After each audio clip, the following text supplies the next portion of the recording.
You've seen them. The ones who don't perform, don't chase, don't announce themselves with noise or spectacle. Yet somehow everyone notices, not because they demand it, but because something in their presence commands it naturally, effortlessly, like gravity pulling you close without force. What is that quality? That quiet magnetism that makes strangers lean in, makes conversations deepen, makes people remember them long after they've left the room. It isn't charm, it isn't looks, it isn't the rehearsed wit or carefully curated confidence you see plastered across social feeds. It's something older, something the ancient Stoics understood deeply. True attraction flows from internal mastery, not external performance. When you stop seeking validation and start building character, you become the kind of person others can't help but notice, not because you're trying, but because you're real. In this video, you'll discover 6 simple habits rooted in Stoic philosophy that create this silent magnetism. These aren't tricks or techniques to manipulate perception. They're disciplines that transform who you are at your core, making you calm when others panic, present when others distract, purposeful when others ramble. Marcus Aurelius, Seneca, and Epictetus knew this truth. The person who masters themselves naturally draws the world closer, and that person can be you, starting today, with 6 ancient practices that make you magnetically, undeniably, quietly powerful. If you're ready to walk this path with us, type "I choose inner mastery" in the comments below. Let's be honest. You've tried before. You've worked on being funnier, more impressive, more interesting. You've rehearsed stories, perfected your appearance, studied social dynamics like their quantum physics. And maybe it worked for a moment. Someone laughed. Someone noticed. But then the attention faded, and you were back where you started, exhausted from performing a version of yourself that doesn't quite feel authentic. Here's the uncomfortable truth. The harder you try to be noticed, the more invisible you become. Desperation has a scent. People can feel when you're reaching for validation, when your confidence is borrowed rather than owned, when your presence is a carefully maintained illusion instead of a grounded reality. This isn't your fault. We live in a world obsessed with external metrics, likes, followers, impressions, reactions. Society trains us to believe that attraction is something we achieve through accumulation, accumulate enough wit, enough status, enough perfectly timed moments, and people will finally see us. But the Stoics understood something radically different. They knew that genuine magnetism doesn't come from addition, but from subtraction, stripping away the performance, the neediness, the constant calculation of how you're being perceived. What remains when you stop performing? Your true self, your calm center, your unshakable presence. And that is what people are starving for. In a world of noise, chaos, and pretense, someone who is simply, authentically, calmly themselves becomes a refuge. You don't have to be the loudest voice in the room to be the most memorable. You don't have to entertain constantly to be valued. You simply have to cultivate 6 timeless habits that the Stoics lived by, habits that build real presence, emotional steadiness, and the kind of quiet confidence that makes others feel safe, inspired, and magnetically drawn to you. This is your call to transform, not into someone else, but into the truest version of yourself. Habit 1. Epictetus once said, "We have 2 ears and 1 mouth so that we can listen twice as much as we speak." Simple wisdom, profound impact. Think about the last conversation you had. Were you truly listening, or were you waiting for your turn to talk? Were you present with the other person's words, or were you mentally drafting your response, planning your story, calculating how to steer the conversation back to yourself? Most people don't listen. They reload. They hear words as cues for their own performance, rather than as genuine expressions of another human being. And because of this, most conversations feel empty, transactional, forgettable. But when you listen, really listen, something shifts. The person speaking feels it immediately. They sense your full attention like warmth from a fire. Their words slow down. They go deeper. They share things they didn't plan to share, because your presence creates safety, and safety creates trust, and trust creates connection that most people spend their entire lives searching for. This is the first habit of quiet magnetism, listening deeply, not as a technique, but as a discipline of presence. When someone speaks, you put down your phone. You stop the mental commentary. You look them in the eyes and give them the rarest gift in modern life, your undivided attention. The Stoics practiced this relentlessly. They understood that true wisdom comes not from speaking, but from absorbing, from observing, from being fully present to the world and the people in it. Marcus Aurelius wrote constantly about the importance of focusing on what is, rather than what we wish were true. Listening is how you practice that focus in real time. And here's the paradox. When you stop trying to impress people with your words and instead give them the space to be heard, they become impressed with you. Because you've done something almost no one else does, you've made them feel seen, valued, important. You've given them your rarest resource, your attention, without expecting anything in return. People don't remember what you said. They remember how you made them feel, and the person who listens deeply makes others feel like they matter. That is magnetic. That is attractive. That is the quiet power of being fully, intentionally, generously present. Habit 2. Marcus Aurelius faced betrayal, war, plague, and the weight of an empire crumbling around him. Yet his writings reveal a man of profound calm, a leader who remained steady when everything else shook. His secret? You have power over your mind, not outside events. Realize this, and you will find strength. Inner calm isn't the absence of chaos.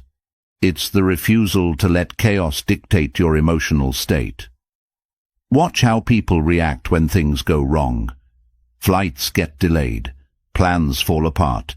Someone criticizes them publicly.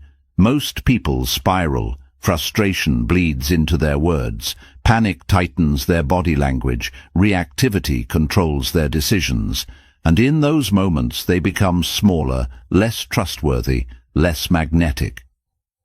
But the person who stays calm, the one who absorbs the blow without collapsing, who responds thoughtfully instead of reacting impulsively, that person commands the room, not through dominance but through steadiness. People instinctively look to the calmest person in crisis because calm signals strength, wisdom, emotional maturity, the very qualities that make someone feel safe to be around. This is the second habit, maintaining inner calm. The Stoics called it apatheia, not apathy, but freedom from being controlled by destructive emotions. It's the discipline of pausing before responding, of choosing your emotional state rather than letting circumstances choose it for you. You practice this in small moments. Traffic doesn't go your way. You breathe instead of cursing.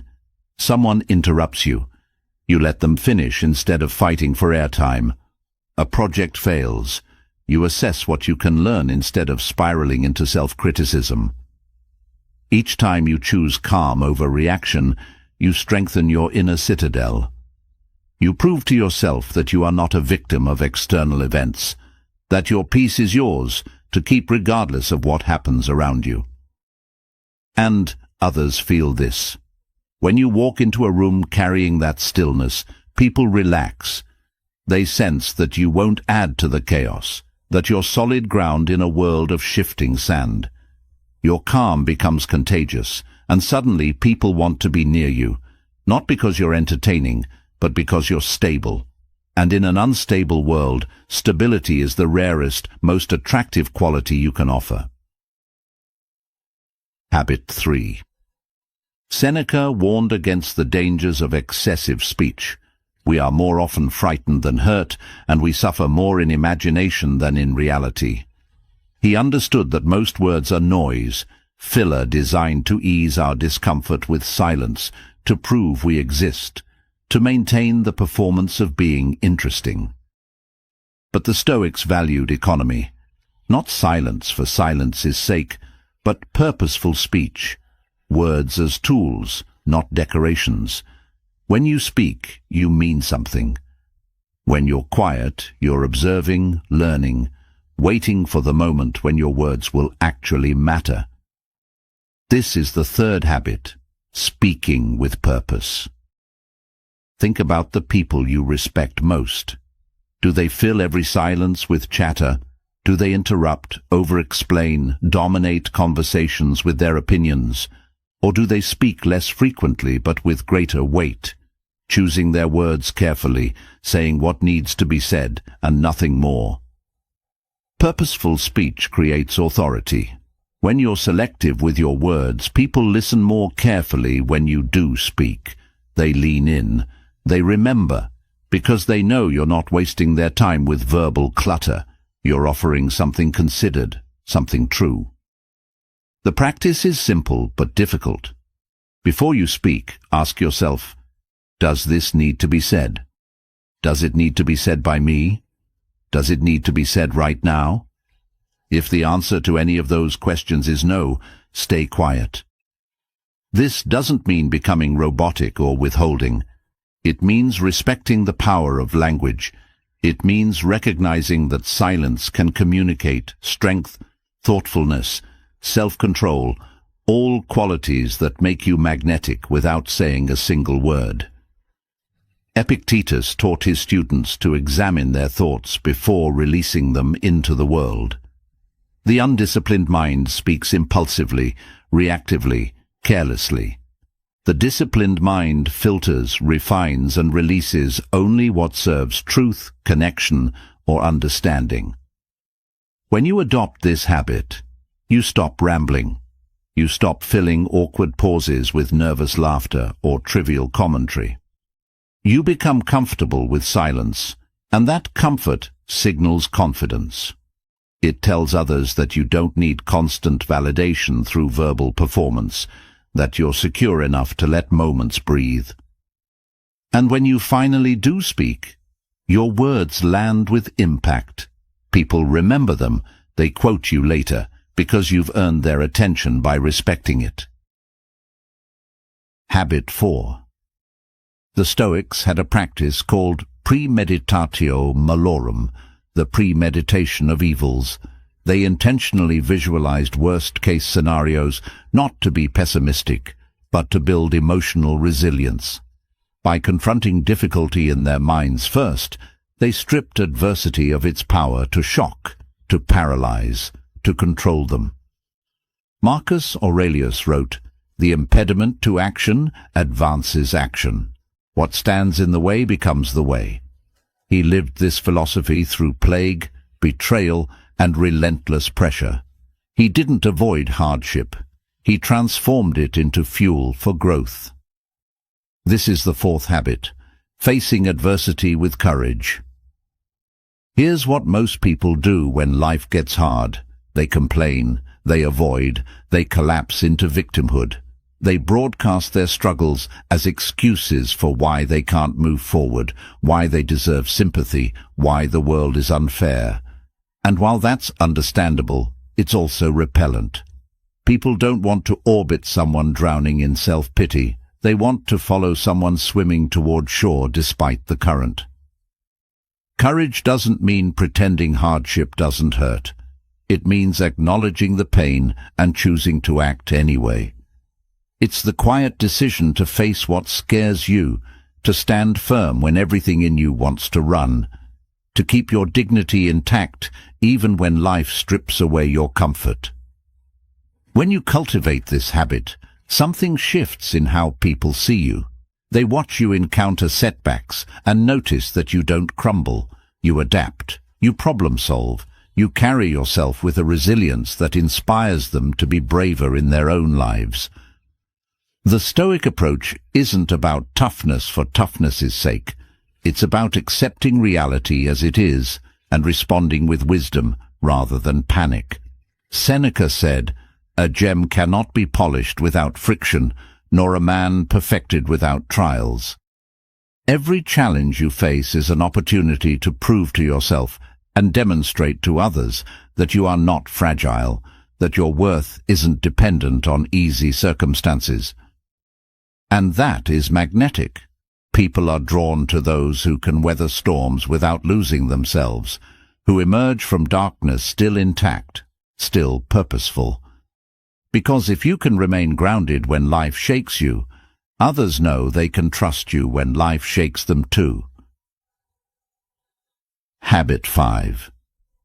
Marcus Aurelius asked himself daily, "Waste no more time arguing about what a good man should be. Be one. Not seem like one. Not perform the appearance of one. Be one." Integrity is alignment. It's the match between who you are in private and who you are in public, between what you say and what you do, between your values and your actions. And in a world where people constantly perform edited versions of themselves, someone with true integrity stands out like fire in darkness.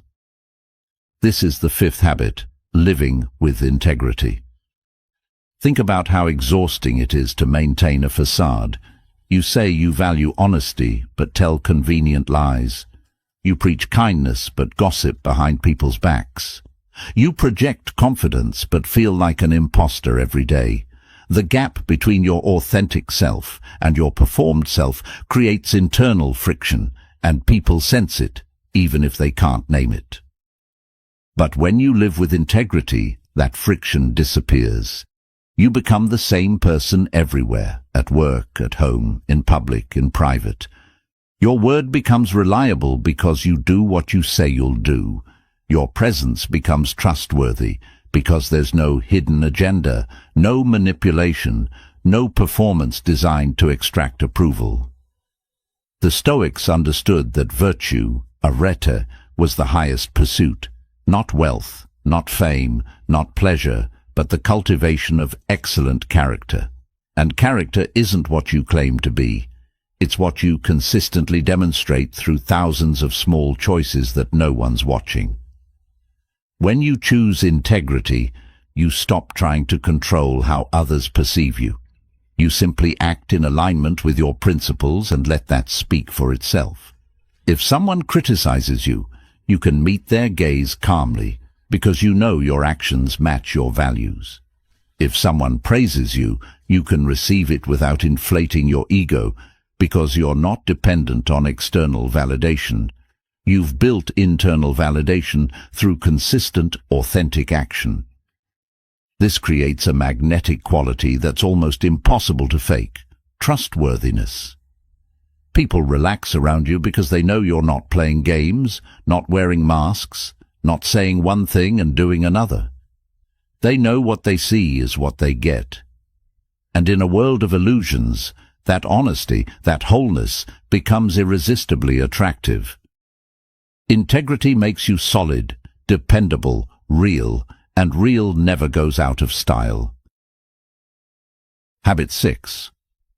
Epictetus taught, first say to yourself what you would be, and then do what you have to do. Notice he didn't say, be perfect immediately. He said, become. The Stoic path is one of continuous evolution, not static achievement. This is the 6th and final habit, focusing on growth over perfection.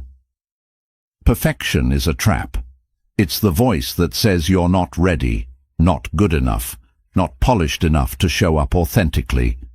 It's the standard that keeps you hiding, waiting for the mythical day when you'll finally be worthy of being seen. But that day never comes, because perfection doesn't exist.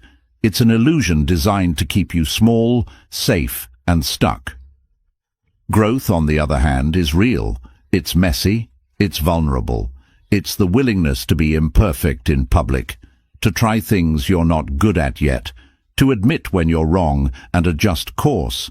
And paradoxically, that vulnerability, that honest acknowledgement that you're a work in progress, is deeply attractive. People don't connect with perfection.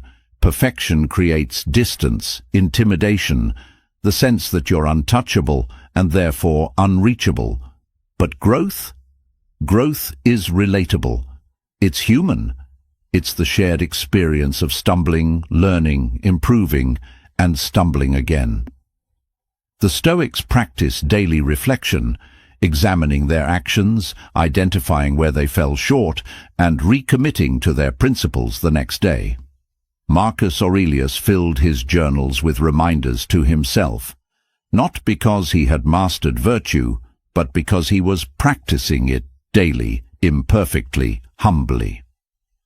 When you adopt this mindset, you stop pretending you have it all figured out. You stop performing flawless confidence and instead embody honest self-awareness. You share your struggles not as complaints, but as evidence of your commitment to becoming better. And people respect that. They admire the person who admits their weaknesses while actively working to strengthen them. This habit also frees you from the exhausting need to defend your ego. When someone offers feedback, you don't deflect or justify, you consider it. When you make a mistake, you don't spiral into shame. You extract the lesson and move forward. You become anti-fragile, growing stronger through difficulty rather than breaking under it. And that energy, the energy of someone constantly evolving, learning, refining, radiates hope. It tells others that growth is possible, that change is achievable, that they too can become more than they currently are. That is inspiration, and inspiration is magnetic. So here you are, 6 habits, 6 disciplines rooted in ancient Stoic wisdom. But separately, they're just practices. Together, they create a complete transformation, a shift from performing for approval to embodying authentic presence. When you listen deeply, you make others feel valued. When you maintain inner calm, you become the steady presence people seek in chaos. When you speak with purpose, your words carry weight that casual chatter never could. When you face adversity with courage, you inspire others to be braver. When you live with integrity, you build unshakable trust.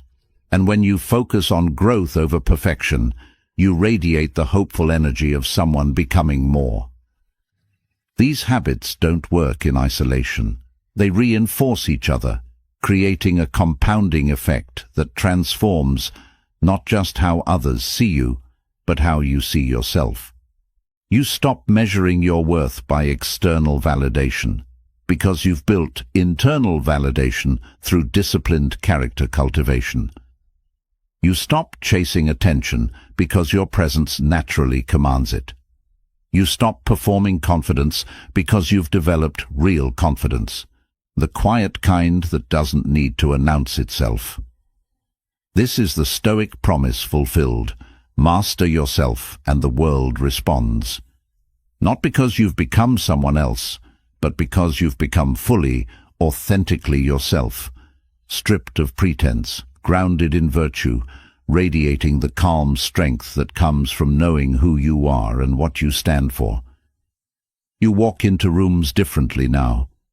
You carry yourself with a stillness that others notice but can't quite name. Conversations deepen around you. People seek your presence, your perspective, your calm. Not because you demand it, but because you've cultivated something rare and precious in a noisy, chaotic world. Genuine, unshakable, quietly magnetic presence. You already have everything you need. You don't need better looks, more charm, or a complete personality overhaul. You need 6 simple habits practiced daily with intention and discipline. Start today. Choose one habit. Maybe it's listening more deeply in your next conversation, or pausing before you react to frustration, or speaking only when your words add value. Practice it until it becomes natural. Then add another. Layer these disciplines slowly, patiently, the way the Stoics did. Not chasing perfection, but pursuing progress.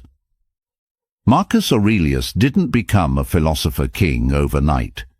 Seneca struggled with his temper for years. Epictetus taught that wisdom is a lifelong practice, not a destination. They were human, imperfect, constantly working on themselves. And yet their commitment to these principles made them legendary, not for what they accomplished externally, but for who they became internally. You can become that too, the person who doesn't need to chase attention because your calm, authentic presence naturally draws it. The person others remember long after you've left the room. The person who embodies quiet magnetism, not through tricks, but through character. The Stoics left you a roadmap. Now it's your turn to walk the path. Be the quiet power. Be the steady presence. Be undeniably, magnetically, authentically you.